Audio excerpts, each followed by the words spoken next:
is time for Health Digest, and with me in studio is Dr. Mercy Korir, and we're going to be talking about treatment in India. Good to see you on Weekend Prime. Thank you very much, Ashley. So why do Kenyans seek treatment in India? Well, as we'll see from this story, there are three reasons why people go to India. One, obviously, is for a legitimate reason where they go to seek healthcare for reasons that, well, some treatment is not available here in Kenya. And the other reasons, which I don't want to preempt, we'll see from the stories where we see that an ever-increasing number of Kenyans are seeking treatment in India. These are Kenyans from all walks of life, including members of parliament and their relatives. They have been contributing significantly to the billion-dollar industry that is the Indian medical tourism. Now, I bring you two stories of two Kenyans seeking to go back to India for treatment.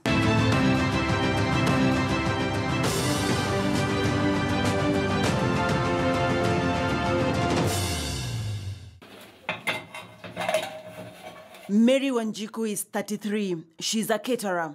It doesn't earn her much, but at least it is something to keep her going. There are those days when you wake up and you feel like, I don't have the strength to fight. You ask yourself, then I give up, what next? 10 years ago, just after finishing her college, Mary's kidneys shut down. A tough time for a 23-year-old. And I was put on dialysis at that time. The doctors could advise me to have a transplant. My first transplant was done in Kenyatta National Hospital. But soon, it failed. The transplant could not be done here in Kenya.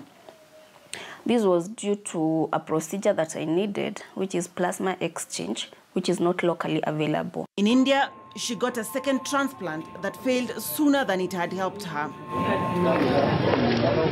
In Kisii, Stephen Maraga undergoes physiotherapy. We don't just do the massage. Stephen moved from this to this within 9 hours of an ear surgery. My mouth was twisted to the right side, and my eye could not blink. So I really felt bad during that moment, because the Steve who went to the theater is not the Steve who I saw in the mirror. So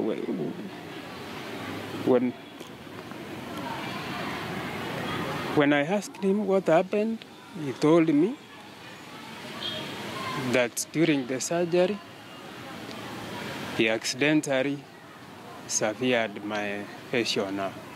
After seeking alternate opinions from other specialists in Nairobi, Stephen was referred to India for corrective surgery. They found out that the oscars in the eardrum had been broken, so they replaced them with some plastic. In 2017 alone, 97% of Kenyans seeking treatment out of the country went to India. Majority sought treatment or diagnosis for certain types of cancers, management of end-stage kidney failure for a possible second or third kidney transplant, liver transplants, arthritis affecting joints requiring replacements such as total shoulder replacement, heart disease requiring open heart surgery, and even back problems. Out of the 112 people that were duly registered and authorized to seek treatment abroad, one person went to South Africa for sight restoration and another to the United Kingdom for a back problem. So we ask ourselves, what is so bad with our health system that we have to seek and look to the east, to the Indian subcontinent? The Indian health system is better. They have taken time as a country and as a people to develop the health system. The second reason is a general perception that India works.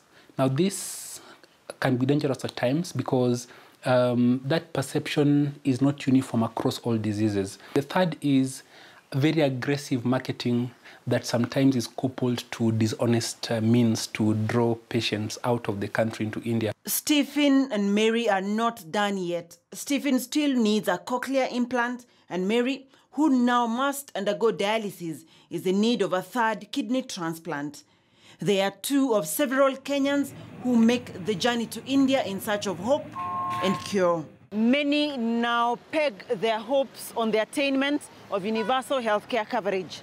And if its prescription is crafted well and its implementation followed to the letter, Kenyans are likely to be cured of this chronic headache born of the fear of falling sick and wallowing in a vicious cycle of misery and poverty.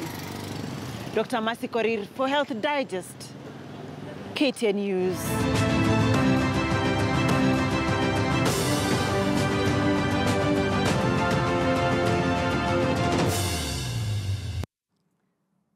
Quite sad story there, but why India?